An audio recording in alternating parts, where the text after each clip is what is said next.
Hey guys, welcome to episode 144, Meeple to Meeple.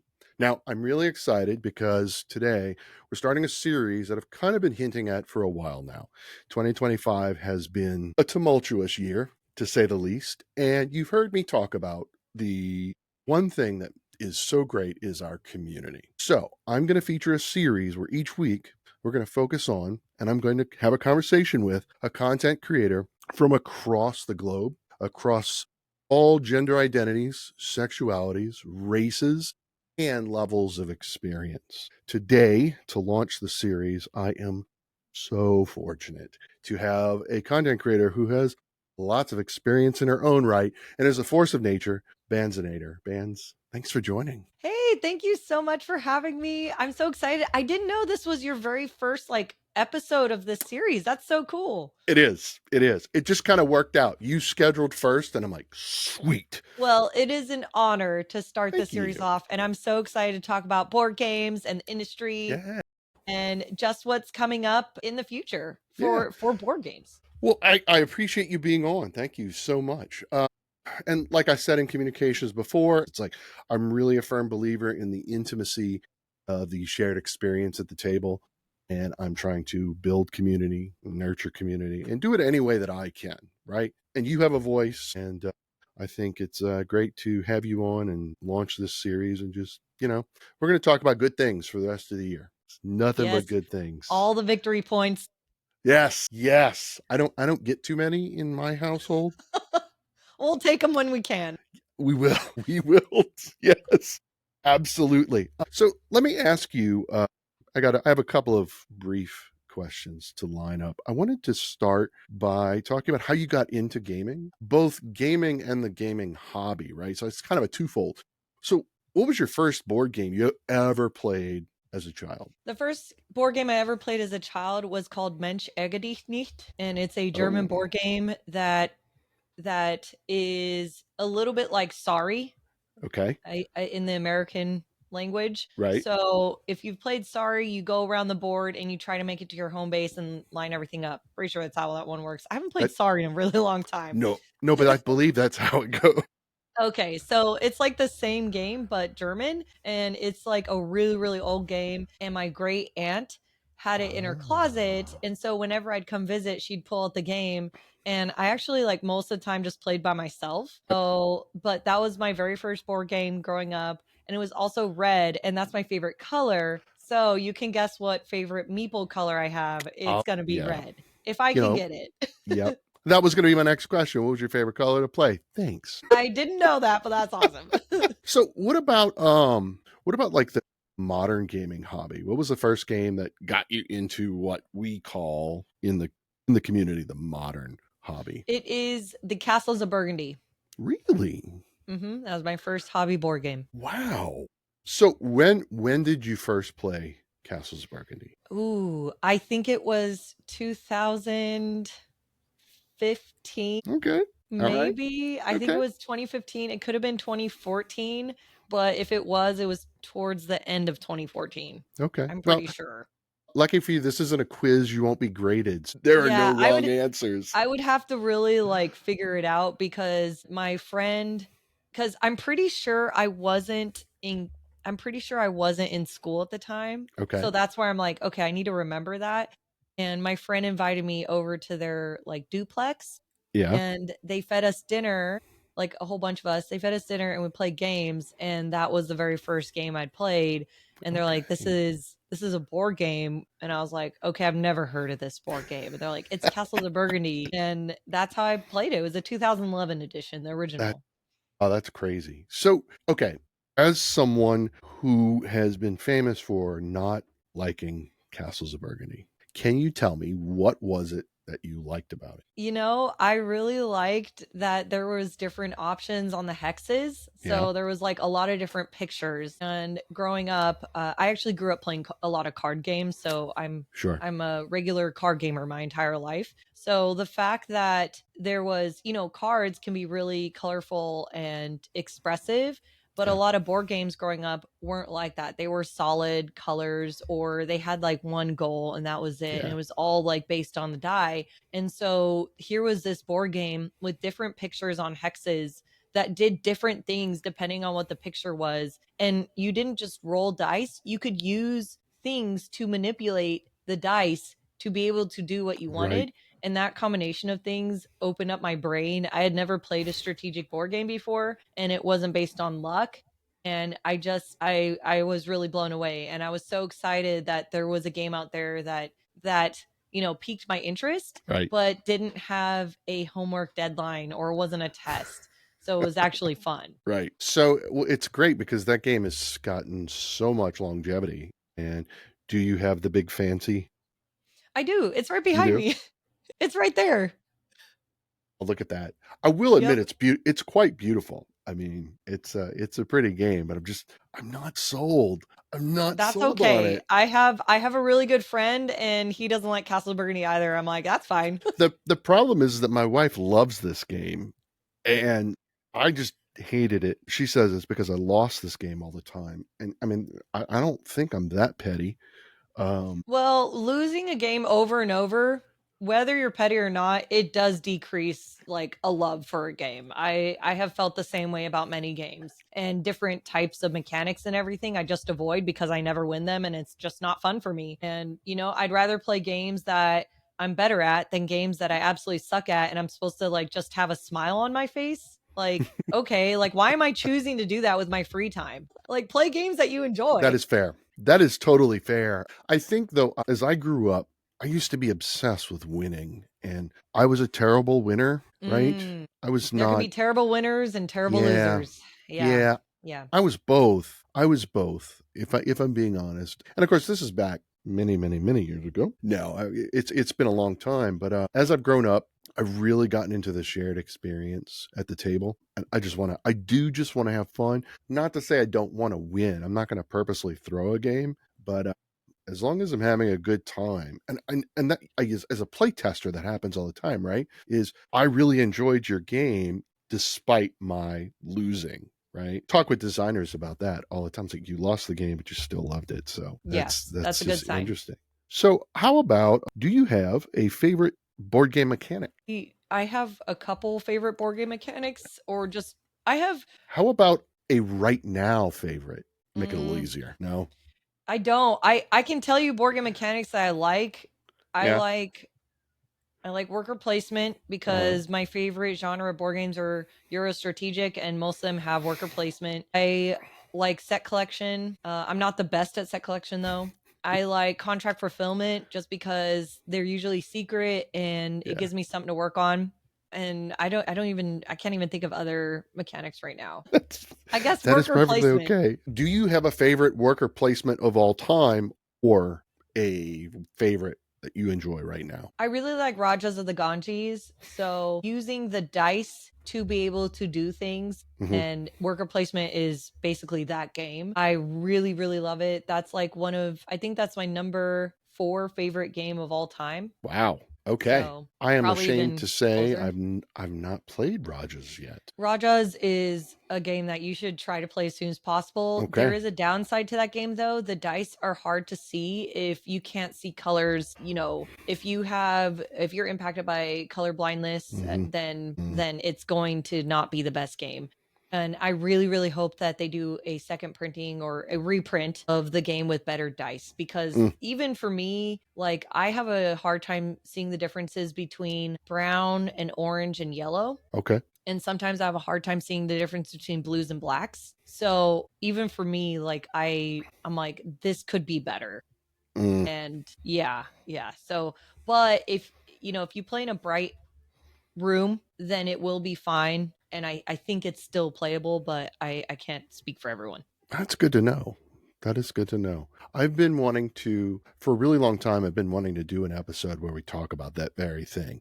Both games that succeed at appealing to players with visual impairments Hmm. and games that don't. The problem is that I don't have any visual. Well, I guess I do have visual impairments with glasses, but I don't have any color or any sort of types of blindness. And I want my guest to be someone that's both a gamer and works with the visually impaired, because I'm not an expert, right? Oh, I I kind have of someone I can let you know. I know Okay. someone. We'll talk about that offline. Yeah, that's cool. How about just a general favorite game right now that it's hitting your table regularly? My favorite game is the Castles of Burgundy. I'm Okay. sorry. That's my number one favorite game of all time. I love consistency in individuals, so there is nothing wrong with that. That's amazing. I love it. Yeah. That's Yeah, I awesome. don't Castles of have Burgundy. so a lot of people do like favorite board games of 2025 or Sure. 2024, top 10, top 100, top 50. I do not do that because a lot of the games that I play now are for work Hmm. and I actually don't play a lot of games without a work purpose Right. nowadays. A lot of it is just like, okay, I need to get this game played. So I actually have a top 9 for all time, and that list changes depending on like game number 8 or 10 or whatever. Like some of Right. those might cycle out, but in reality, like they're almost the same every year. And Mm, that's why they're my favorite, is because they last through time. cool. I have so many questions about that. That whole the balance of work, playing games for work, and that. I have Hmm. to get back. I have to get back to that. We're not there yet, but I have. Oh my god, I have questions. So at what point did this is interesting because I've not asked anyone before, and if I'm honest, I've not really asked this of myself yet. At what point did you make the shift from just being a gamer to actually being a content creator? Like, at what point did you identify with that, and what was that experience like for you? So, are you saying like when I started playing more games for work versus like for fun, or like when I When started working in the industry? Yeah, that is two different questions. So I'm thinking about, at what point did you start intentionally creating content, paid or unpaid, but not just. I feel like we all do this, right? So we're all gamers, and then we start taking pictures and sharing them just because it's fun, Mhm. and technically that is content creation, right? I Yeah. understand, but Mhm. there's a moment, right? There's a moment when you start becoming intentional about the content that you're creating, right? And it I becomes think something, does that make sense? I think that was in 2018, Yeah. maybe.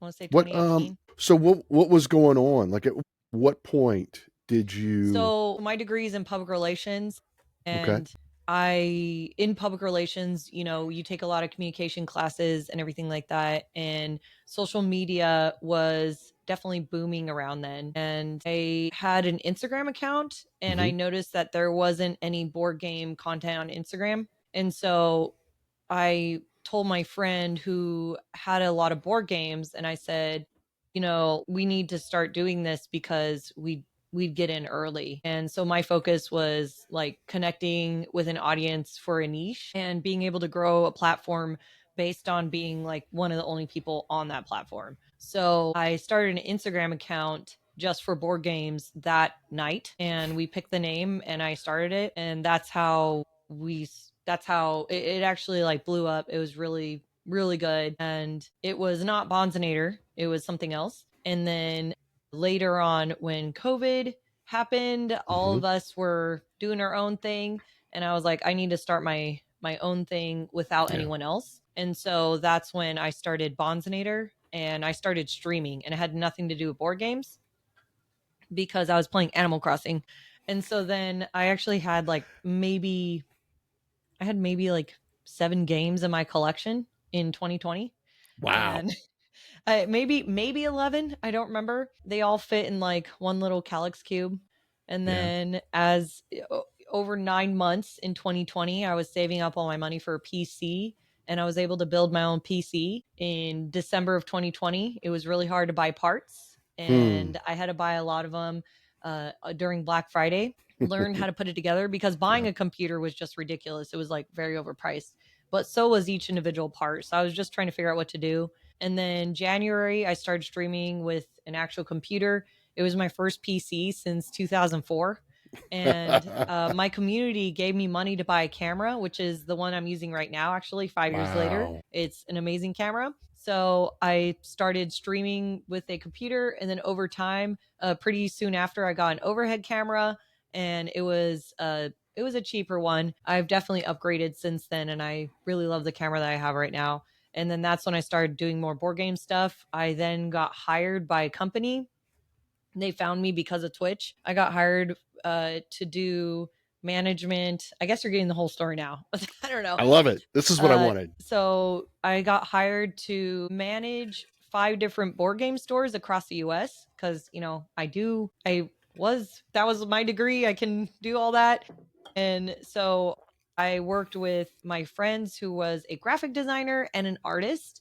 And then we had the owner above us. And then our job was to make sure everything was running smoothly and take care of all the managers across the US. And then that company got bought out, unfortunately, Mm. and I got let go by the company that bought them out because I worked from home and they wanted people in stores. So that was really unfortunate, and I went to through a downward spiral of unemployment and debt and non-life fulfillment, and it was really terrible for like a couple years.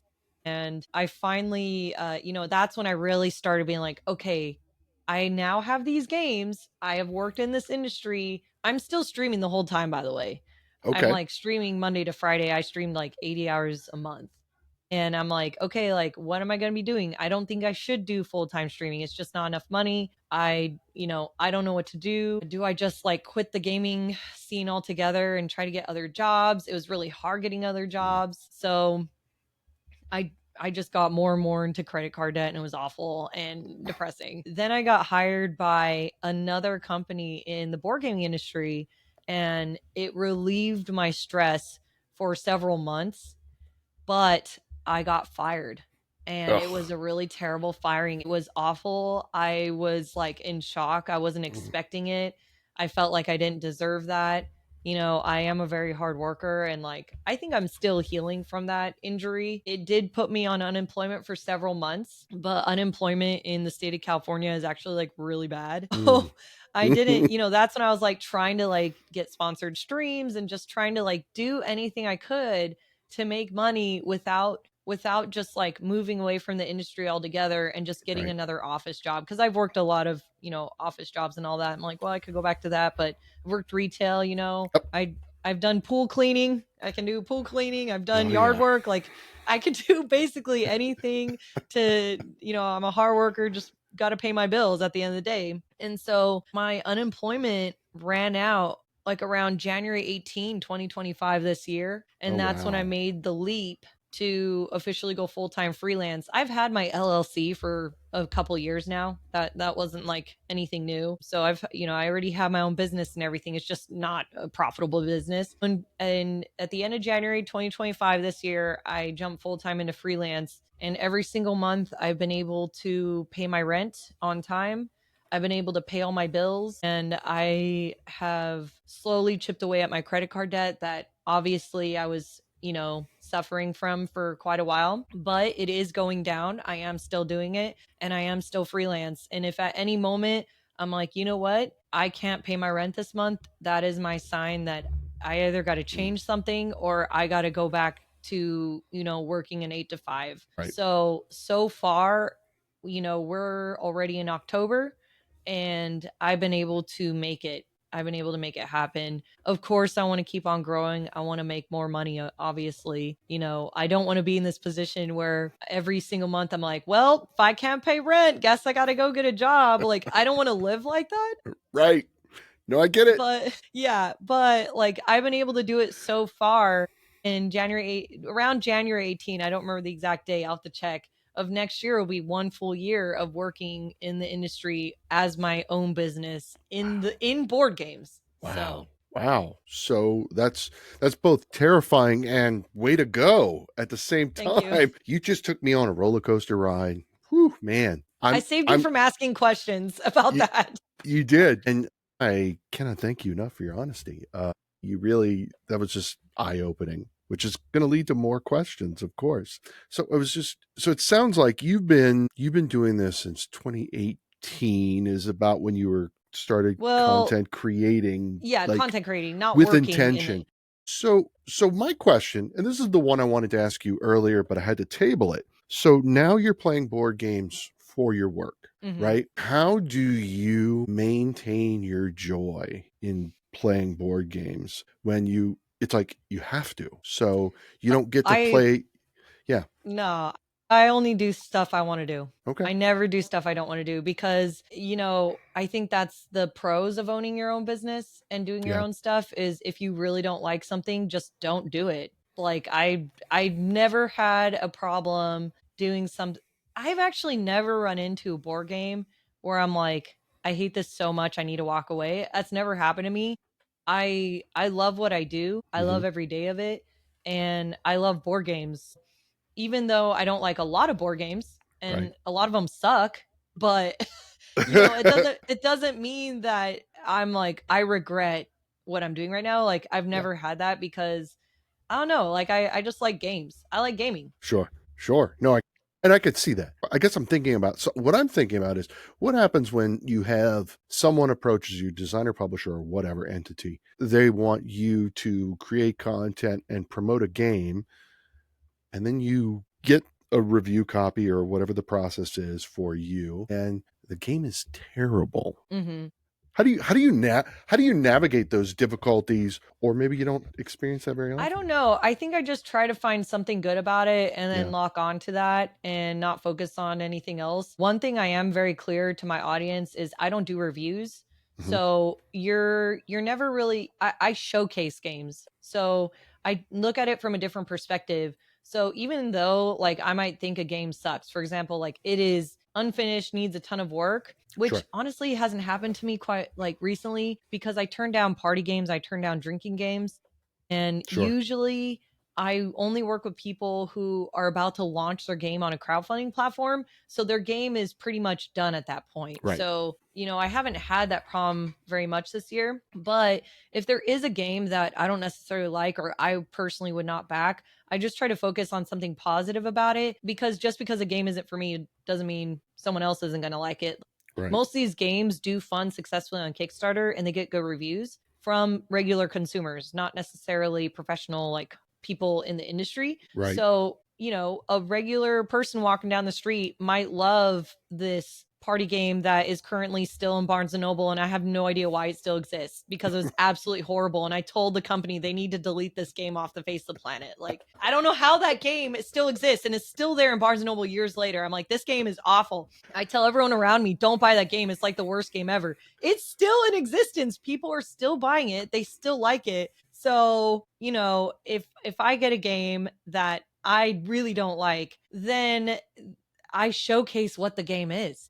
Mm. And I know other creators who are my really good friends and they will email the publisher and be like, "We cannot play this game because we would not recommend this game and we don't want to trash your game because there is, Right. they also want to be nice." I will Right. say like I did get a game recently that is not on crowdfunding. It's already done and it's already being sold and they just need more marketing for it. I tried playing it. It was really confusing for me. It Mm. it to me it needed something else. I even gave the rulebook to my friends who don't work in the industry who they're just, they love playing board games Right. and they had a hard time learning it Mm. and I had to message them multiple times being like, "Hey, we don't understand A B C D E F G, like can you Yeah. please like basically." And I hopped on a call. I tried like learning it. I was like, and I even messaged them and I was like, "Is anyone buying this game who has never played it from you?" Right. Like because they go to cons, they teach the game to people and then I'm sure they make sales that way. Has anyone bought this game who has never played it from Yeah. you and have they been successfully able to play it? And their answer was yes. And I was like, "Well, I've been working in this industry and I can't understand your game." So that was the one time where I'm like, Mhm. I truly cannot make a reel about this because I don't know how to. And then, and I was like, "Can I mail it back?" And they're like, "Yeah, Right. sure." Right. So in that way, they didn't lose a product. They got that product back. They can use it for conventions or demos or Right. whatever. I didn't charge them, like they didn't lose any money besides the shipping cost for their game. Right. So that was the only time ever in my entire gaming thing where I was like, I am so confused. Right. Okay. You handle that really well, though. I like the idea of you approach the designer privately, of course, and like, I don't want to trash your game. So I really like that. I know, I'm sure you're aware, there's been some recent, I don't know if it's controversy, but there have been some content creators talking about there is some criticism of content creators who are all like, you like every game and you say this game is great Oh, and yeah, I every heard game, about that. right? And every game that you talk about is amazing. Now, I will admit that I have vocalized that opinion before as well. It had been a frustration of mine because I'm like, okay, well, so are there so because there's no standard, right? But I think we had a content creator who's like, well, how about when I say the game is great because it's a great game? And I'm like, that's a valid point as well because you just said it. If you're the games you aren't hearing about are probably the ones that aren't as good, and those content creators are doing, like you said, communicating privately rather than just trashing it openly, right? Yeah, well, that's the other thing is like they're recommending games, they're giving reviews, Mm-hmm. and that's their own business, Yep. Yeah. agenda. I don't even know if I can speak on all that because Yeah. like I don't give reviews. So Right. I just showcase what the game is. If people really want to like know what I think about a game, they should come to my live stream and Mm. ask me while I'm playing it or while I'm unboxing Ah. it. And then I'll be like, yeah, like and I'll be pretty honest, and the publisher could be in chat because Mm-hmm. that's happened quite often. And, for me, it's entertainment at that point. It's Right. not like I'm a reviewer. It's like, oh, this is entertainment. So like I will actually I'll bend the card on stream. I'll be like, yeah, this quality is kind of cheap, or my Hmm. gosh, this card quality is really good, Right. or this rule book could give you a paper cut you need to watch out, or this rule book is so nice, look at the linen finish. So that's when I'll give like more opinionated stuff, is during my live streams. Yeah.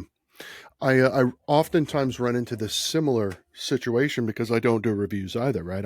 I'm a podcast, as I told you in communications before, and I'm interested in your story, right? So when I do have designers on, I mean, yes, I let them talk about the process of their game, but I also want to hear about them as individuals because we I think sometimes we lose that. We see usernames and we see these profiles and we forget that there's a real human being behind that logo, behind that board game. And Yeah. I somebody's got to give also them a space, I don't know. I think it's funny how people will get all up in arms about you're saying too many positive things. It's right? like, do you want to hear more negativity in today's day and age? Like in this Exactly. economy, like, do you really want to hear more Exactly. negative statements? Like, you can go any other place to hear anything more Yep. negative. Why don't you just like be okay? Yeah. I don't know. Like, I think people that I'm like, okay, like, who cares? I don't really care.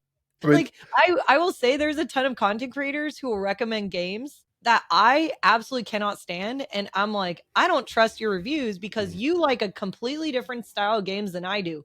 But guess sure. what? I just don't care what they think. If they Right. like a game, that's cool. Like, I'm gonna have to make my own opinion, and I'm not going to reviewers for those opinions. I'm just gonna go Exactly. and find the game and play it, Yeah. which is Yeah. also ironic because it's kind of my job, but it yeah. it kind of is. Yeah. But that's also me saying like, "Hey, like take a stance for yourself and, Right. you know, like I don't know, it's okay to watch and consume this content, Yeah. but at the end of the day you're going to have to form your own opinion. And if you're trying to make a financial decision like, Hmm. "Oh my gosh, well, I really depend on this reviewer before I back a game and drop $200." Sure. Well, if you're wholeheartedly relying on that, then you need to find a how to play video or a playthrough, and there Yep. are playthrough videos for those types of things. There A are. lot of things will have a lot of campaigns will have tabletop simulator, so you can go on TTS and play the game yourself. Some of it will be on Board Game Arena, or guess what? You could just wait till the game is out Yeah. and go play it and then figure out if you want to spend money on it. Like there are Yeah. ways to get around that. Yes, yes. Or if you're in England, while they are not sponsors of this podcast, there is Rent, Shuffle, and Roll where you can rent a game and Ooh, that's try it cool. out. Yeah, you can try it out ahead of time. So, yeah, our friend Craig, Get in the Games, he's got a podcast and they're sponsors and he talks about it all the time. And I'm so jealous because I want that here in the US. I want to be able to rent Well, it you and could play it. start And it. You have a little collection behind you right there. Just that go that's start renting true. it out. I But have they're my babies. Oh, I know. I have loaned out games to friends, Yeah. and I'm like, "I guess I'm not doing that anymore." Yeah. I've learned the hard way. So I'm pretty sure I know the answer to this, but I'm going to ask anyway. So, what is your favorite platform that you like to create content? Ooh, I really like Twitch. It's Hmm. my favorite, platform right now. My second one would be Instagram. I am working on YouTube because my YouTube is very low right now, and I mainly guest on other people's YouTube channels. I don't really focus on my own channel. Hey, let's go subscribe. That's all right. Don't Let's forget to like go. and subscribe. So, yeah, that's it's definitely live streaming on Twitch. I am Yeah. gonna be working on dual streaming, or Oh, multicasting.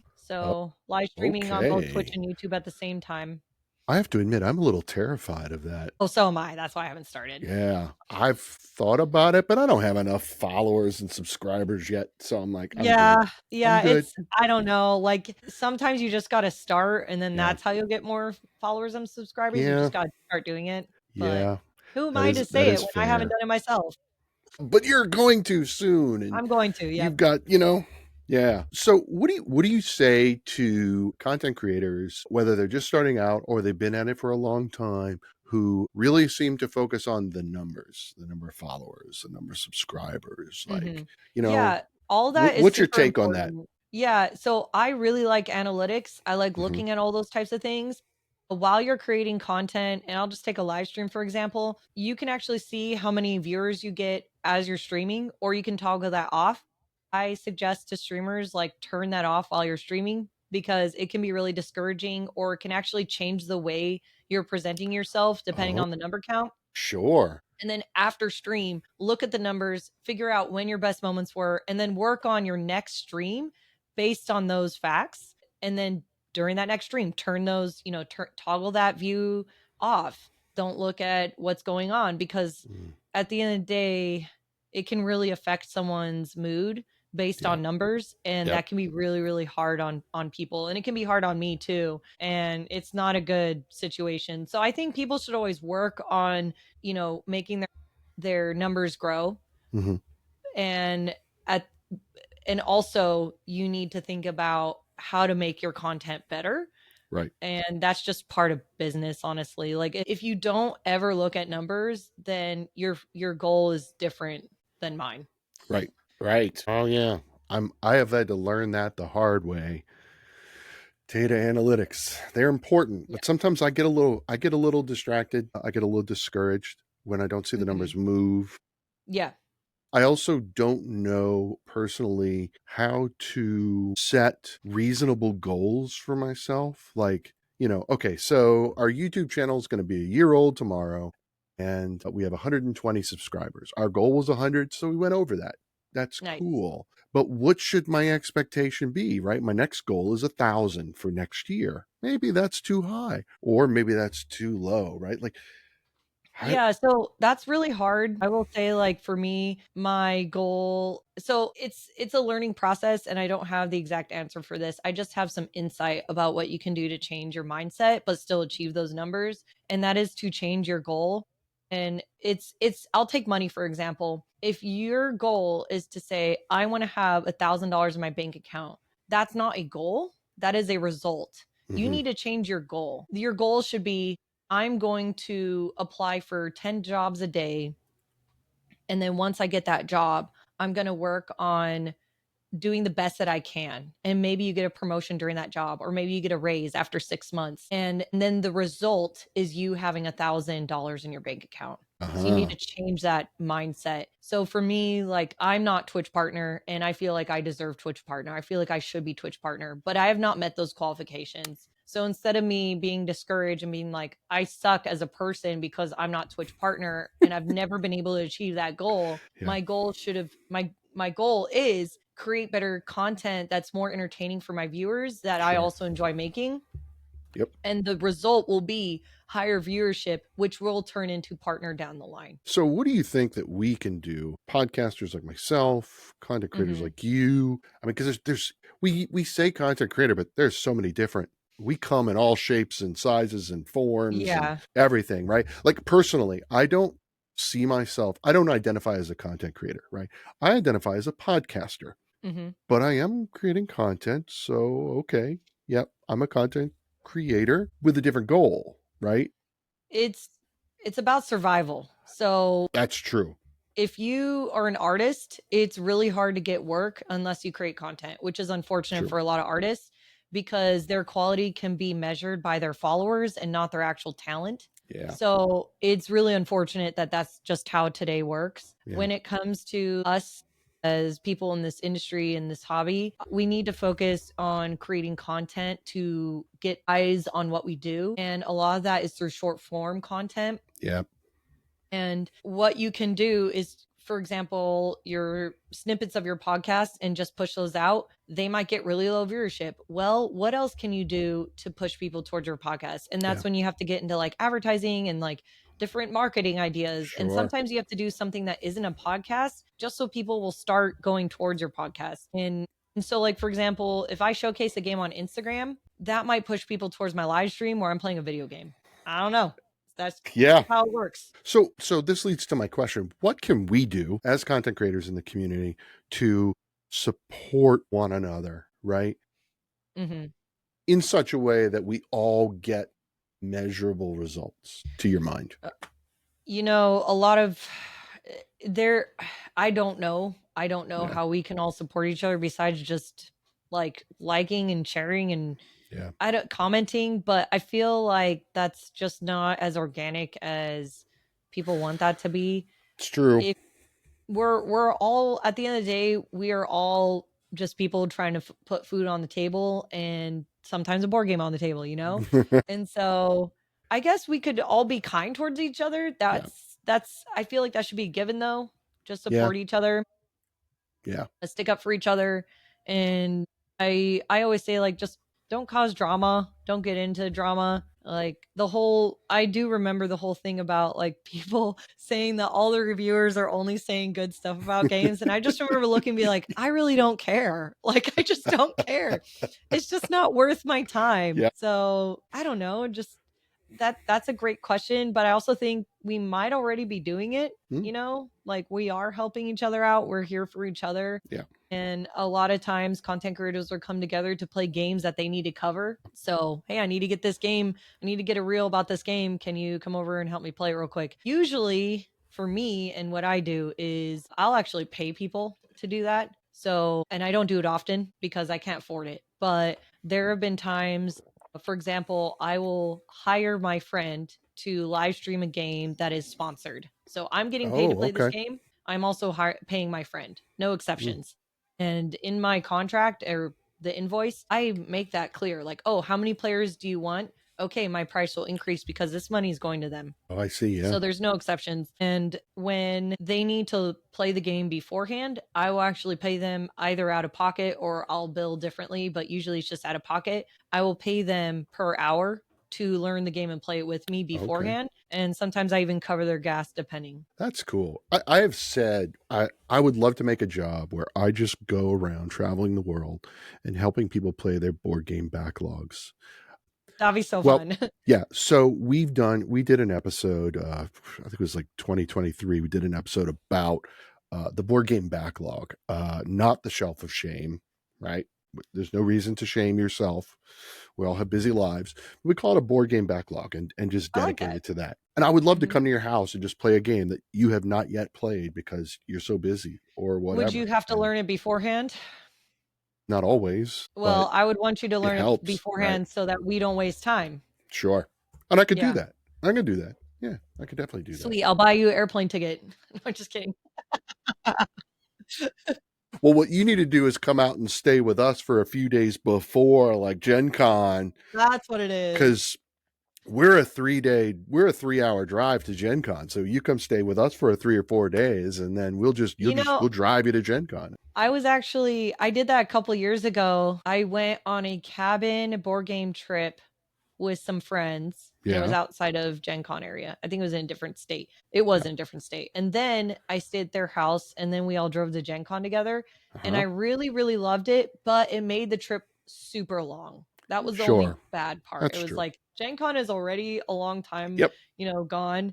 Yep. And and I get not homesick necessarily, but I almost get, like, mentally exhausted Sure. because I'm not at home to recharge. Yeah. So and it's not a vacation at the end of the day. It's like a That's long fair. trip for me. I But I I am totally open to that yeah, because I wanna learn and play more games. So, right?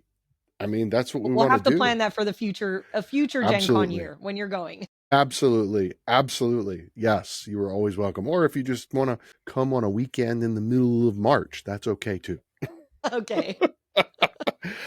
So I wanna ask you about the state of the community. Mhm.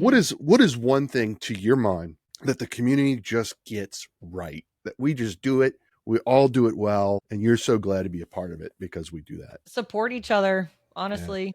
I Okay. think that we're pretty non-toxic. I'm also part of the video game community. Yeah. Not as big, but I also, I watch and consume a lot of video game content and the community is completely different over there. Okay. So, it is really cool to be a part of support and a part of, just helping each other out and actually caring about people. That's something that's made me want to stay in this industry is just the care that people have towards each Yeah. other. Yeah. Yeah. I always close my episodes with be kind to one another. And it's like we're kind to our games. So let's treat each other like we would treat our Mhm. games on our table, right? Yeah. So conversely to that, what's one thing you notice about the community as a whole that we need to do better or we have room for improvement? A community or the industry? So I'm thinking the community more than anything Community? because I'm not in the industry per se, so I don't want to speak towards Community, I would say, like, we need to mind our own business more. that. It's like, oh my gosh, a lot of people are really nosy, uh, and I am calling people out right now, not gonna lie, like, a lot okay. of people are nosy, a lot of people are like, "Ooh, so and so did this. Oh, I can't believe they did that. Oh, like, what's gonna happen now?" And maybe that's just part of, like, social media, but Mm, I feel like when something goes down, it spreads like wildfire. yeah. Yeah. And when it comes to other industries, I have been in other industries where it's the same exact thing. So I'm not saying like that's unique to board games, Sure. but it doesn't have to happen. And I'm just like, everyone, like just mind your own business. Just stick to your own lane. Like we can still play a game Right. together and then stay away from drama. Like just I don't know. I just think that some people get really up in arms about stuff and and then they get mad if you don't want to also be in that type of category, and Sure. then they get mad at you, and all of a sudden it's your fault, and it's like, all right, that's when I'm just gonna go play solo board games for a bit. Oh yeah. Which I can't do because my listeners know I don't play solo games. Hey, that's fine. I got a lot of baggage from childhood, so I don't have that reprieve. Hey, that's totally okay. So we are a very supportive community, but we need to work on our drama. Yeah, or just like minding your own business and respecting other people's space. Like Yeah. I as someone who live streams a lot, the of people that have been trying to get my private information about my Mm. life is definitely crossing the line and honestly creepy, and I don't like it. I have my own life to protect and my own person, I'm Right. like, yeah, so it's like when someone tries to do stuff that invades my personal space because that's their way of becoming closer to me, that's not okay, and they need to back off. Yeah. And it's happened a lot, and maybe Mhm. I sound like very harsh and cold while saying this. Well, it happens quite often, and maybe it happens more with women in the industry, but it's not okay. Mhm. And I think there needs to be more privacy and more boundaries, and that involves drama, but it's not only drama. It's just like, hey, like respect each other's space. Yep. And if they ask something as a general, that doesn't mean that you are an exception. That's not Right. how that works. Right. It is unfortunate and a sad state of affairs that systemic sexism is something that we have to deal with and combat daily. As someone who believes that we are all sinful and fallen creatures, this is just a result, and we're not all perfect, which is why we have to be supportive. We've got to manage our drama and be kind to one another, right? Like, Yeah. It's yep, not worth it, be yep. kind to each other. Yeah. And Guys maybe are, You guys are so tired of hearing me say it, but Cicero said all of the humanities are inherently linked as if by a common bond. So everything we're talking about is connected. Mm, that's good. Yeah. See, that was my first time hearing that from you, so Yeah. Well, good. I can tell you my regular listeners hear me quote Cicero all the time. that's cool.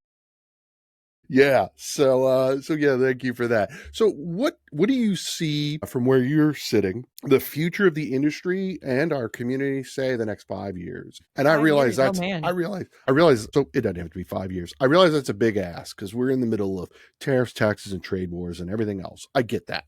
But say we survive all of that, whatever it looks Mhm. like. But where do you see our industry, right? There, I mean, there's tremendous growth, but there's also things we've got to be careful of. I'm just wondering what your thoughts are on the future of our industry. You know, I that's a great question, and I feel like you're my therapist because I have a really hard time about thinking about the future. I'm more of like a present person. The only thing I think about my future is I'm stressing out about my Roth IRA.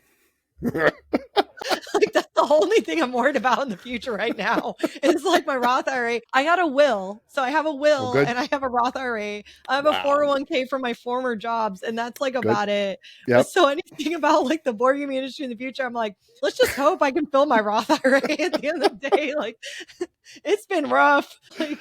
I don't know. Like, I think board games are growing, and I think it's just gonna keep on growing, and we're getting a lot of like non-hobby board gamers who are all of a sudden in the hobby, Yeah. and it's very strange to like be talking to someone and they list off like a bunch of hobby games that are now just like commonplace, and it's like I'm not used to hearing that. You know, Yep. when I first played Castles of Burgundy, I was so shocked that there was pictures on tiles that did different things. I couldn't Right. believe it, and Right. now it's just like normal. Yeah. And so like that has changed in a short amount of time. So I think a lot of board gaming is going digital. You know, Asmodee bought Board Game Arena. World Series of Board Gaming is now partnering with BGA. Oh, There's a okay. lot of implementations of like Dune Imperium on Steam, and Calico and Wingspan on Steam. So you also have like TTRPGs that are also digital, like Gloomhaven, and like, well, not TTRPG, but like all these integrations of digital with analog. And so I think that's kind of where the future might head towards or just grow in, along with non-hobby board gamers Yeah. making it just like a normal thing. The fact that there's so many games at Barnes and Noble, Target, and Walmart, Mm-hmm. and it's very very strange for me to hear like everyone talking about board games. That is very different for me. Right. However, just like it was back in 2018 or whatnot, when I go, hey, there's no board gaming accounts on Instagram, I'm going to start one so I can get in early. I'm Mm-hmm. hoping that because I am where I am today, maybe that could help me in the future when it's so big and I'm like almost like old money, like I've been there for so long that it makes sense that I only grow as a content creator. And I say that not being monetized on YouTube, not a Twitch partner. I don't have 10K on Instagram. I hate TikTok. Yeah, yeah, no, I feel that. But I hope all those things for you as well. I want bonds to become old money. Yes, that's the goal. Old money for my that Roth is IRA. That's that the is fantastic. So this is episode 144. In episode 135, so 9 weeks ago, I interviewed Pete Fenlon, the CEO of Catan Studio. And aside from him giving a great memorial of Klaus Teuber, because he knew him personally for years, he talked about, and I had some followers really post on their social media about this, which was great because I didn't ask him to do it. He talked about his goal 30 years ago when he approached Klaus to bring Catan in English to the United States. And his goal today, as he's approaching his retirement from Catan Studio this year, he wanted Catan to supplant Monopoly in the vernacular, right? So when you would go outside of the hobby, because you were talking about how non-hobby gamers and you're hearing about they're all playing games now, they talk about Catan. So when you say I play board games, do you mean like Catan instead of do you mean Monopoly? And that's Oh, yeah. Oh, that's yeah, a good one. I never that's thought about that. You're that right. That has been their Wow. goal since 1997 when Catan came to the United States in English. Wow. Well, And good for them. That's super cool. yeah, and I think that within the hobby, I think it's starting to trend outside of the hobby. People are becoming more aware of Catan, which then they're becoming aware of the hobby, which is great. So, Yeah. yeah, good things for the community and the hobby going forward. You know. Well, Bonds, thank you so much for joining me. It has been a true delight. Thanks for helping me launch this series. You are no stranger to content creation, and everyone knows you, loves you, and follows you. So that Well, is it's been fantastic. a lot of fun, and I hope that, the listeners are able to take away something to help them in their own life and in their own board gaming journey. You Absolutely. know, people I did mention like, "Hey, don't cross boundaries," but I'm also live streaming Monday to Friday. So if Right. you come in the chat and you have a question for me, that's totally fine. It's fine to talk to me and ask me questions about stuff. So if anyone needs advice or whatnot, just let me know. Just, reach out, and that's okay to do. So, if anyone does want to ask you anything, where can they find you on all the things? So I've had a problem responding to all the DMs right now. I've been a little behind. So honestly, the best way to just talk to me is while I'm live streaming because I'm there and like I have no Okay. excuses. Like I have to reply, I'm right there. That's honestly the best way. But I'm on socials, like it's under Bonzinator, just like it's the same username everywhere. Right. Instagram is probably my most active. I'm on Threads and YouTube and TikTok, and I think that's mainly it. And then of course Twitch. Discord. I M- mean, I have a Discord Monday and a through great Friday, Discord right? community. You are on Monday to Twitch Friday. Monday through Friday. If Yeah. I'm there. If I'm home. Perfect. Well, Yeah. guys, there you go. Bonds, thank you so much. Thank you. It has been a real pleasure. Thank you. I hope I didn't fanboy too much. It's been I told lovely you, talking I with was so you. nervous to talk to you because I was like, oh my God, this is great. Oh, whatever. You were great. You talked to Well, the thank you. Catan dude. I know, but still, uh, yeah, what can I say? Kid at heart. Well, guys, thank you so much for listening. We're going to continue this series all the way through the end of the year. It's going to be nothing but positive messages, content creators sharing their stories. And as always, be kind to each other and let's play more games.